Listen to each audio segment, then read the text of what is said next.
कि आप अपने व्यक्तिगत फायदे के लिए गए थे राजद में और फिर अभी जो इस्तीफा दिया है वो व्यक्तिगत है, सामाजिक तो है नहीं। ऐसे सभी महान पुरुषों को मैं बहुत बहुत आभार व्यक्त करता हूँ, धन्यवाद देता हूँ कि उन लोगों ने कम से कम मेरे बारे में इतना गहन चिंतन और इतना गहन मेरे बारे में जानकारी ली। मेरे सामने दो विकल्प हैं, या तो उनके फैसले के आधार पर मैं राजनीतिक दलों से जुड़ने का काम करूं, या उनका फैसला अगर मेरे लिए और दल के बीच की कोई दूरी नहीं बनेगी तो मैं राजनीतिक संन्यास ले लूंगा। जिस पार्टी से आपने इस्तीफा दिया है वो कहते हैं कि हम रहनुमा है सामाजिक न्याय का, दलित समाज का, पिछड़े समाज का, और आपने इस्तीफा दे दिया वहाँ से। देखिए, वो ज्ञानी लोग हैं, महान पुरुष लोग हैं। उन महापुरुषों और ज्ञानियों के बारे में टिप्पणी करना मेरे जैसे लोगों के लिए शोभा नहीं देता है। बिहार सरकार के पूर्व मंत्री और दलित समाज के वरिष्ठ नेता श्याम रजक जी इस वक्त मेरे साथ हैं, जिन्होंने 22 अगस्त को राष्ट्रीय जनता दल के महासचिव और प्राथमिक सदस्यता के पद से इस्तीफा दे दिया।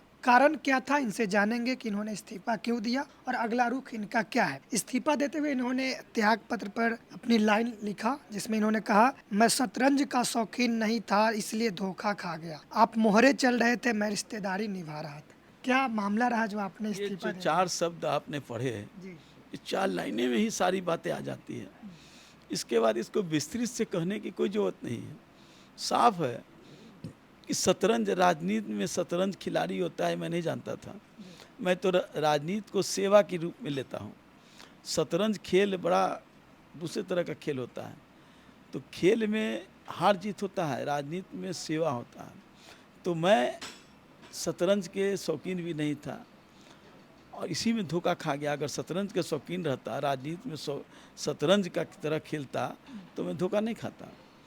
क्योंकि जिसको मैं रिश्तेदारी निभा रहा था वो मोहरे चल रहे थे, यानी कि वो मोहरे चल रहे थे, हम रिश्तेदारी निभा रहे थे। वो मोहरा को, मेरी रिश्तेदारी को मोहरा बना रहे थे और मैं उस मोहरे को समझ रहा था रिश्तेदार है। और इसी मैं अपने नीतियों से, अपने जज्बा से, अपनी उम्मीदों से, उसके फल में मैं धोखा खा गया। सर, आप मंत्री रहते हुए इस्तीफा दिया, एमएलसी के पद को भी छोड़ा और फिर आ गए इसमें, तो क्या रीजन क्या रहा सर? देखिए, मेरे लिए मंत्री पद महत्वपूर्ण नहीं है। महत्वपूर्ण है समाज के और जिस जगह के प्रतिनिधित्व कर रहे हैं उनके दर्द के साथ जुड़ने का, उनके दर्द को जितना ज़्यादा से ज़्यादा कम कर सकूं, ये मेरा उसूल रहा है। और उसमें कहीं ना कहीं कोताही हो रहा था, कहीं ना कहीं कमियां हो रही थी, कहीं ना कहीं उसको सफल बनाने में मैं नागवार लग रहा था। इसलिए मुझको इस्तीफ़ा देना मजबूरी हो गया। वो जिस पार्टी से आपने इस्तीफा दिया है वो कहते हैं कि हम रहनुमा है सामाजिक न्याय का, दलित समाज का, पिछड़े समाज का, और आपने इस्तीफा दे दिया वहाँ से। देखिए, वो ज्ञानी लोग हैं, महान पुरुष लोग हैं। उन महापुरुषों और ज्ञानियों के बारे में टिप्पणी करना मेरे जैसे लोगों के लिए शोभा नहीं देता है। अगला रुख क्या होगा सर आपका? इस पार्टी में शामिल ऐसे हो रहे हैं। लोगों को हम आभार व्यक्त करते हैं, धन्यवाद देते हैं, शुभकामना देते हैं उन ज्ञानी पुरुषों को। अगला रुख क्या आपका, किस पार्टी में तो शामिल हो रहे हैं? फुलवारी की जनता तय करेगी कि मुझको क्या करना है। मैंने 1 सप्ताह का समय उनको दिया है।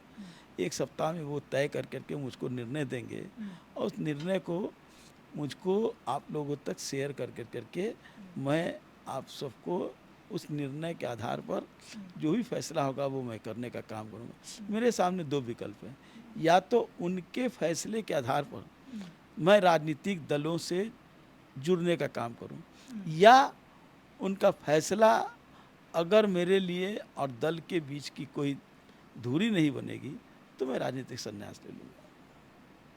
सर, पार्टी बनाने का भी कोई विचार है क्या? नहीं नहीं नहीं, ये सपना मेरा नहीं है। कुछ लोग कह रहे हैं कि आप अपने व्यक्तिगत फायदे के लिए गए थे राजद में और फिर अभी जो इस्तीफा दिया है वो व्यक्तिगत है, सामाजिक तो है नहीं। ऐसे सभी महान पुरुषों को मैं बहुत बहुत आभार व्यक्त करता हूँ, धन्यवाद देता हूँ कि उन लोगों ने कम से कम मेरे बारे में इतना गहन चिंतन और इतना गहन मेरे बारे में जानकारी ली। जितनी जानकारी और लोगों को नहीं, उतनी जानकारी है। ऐसे ज्ञानी पुरुष को मैं बहुत बहुत साधुवाद देता हूँ।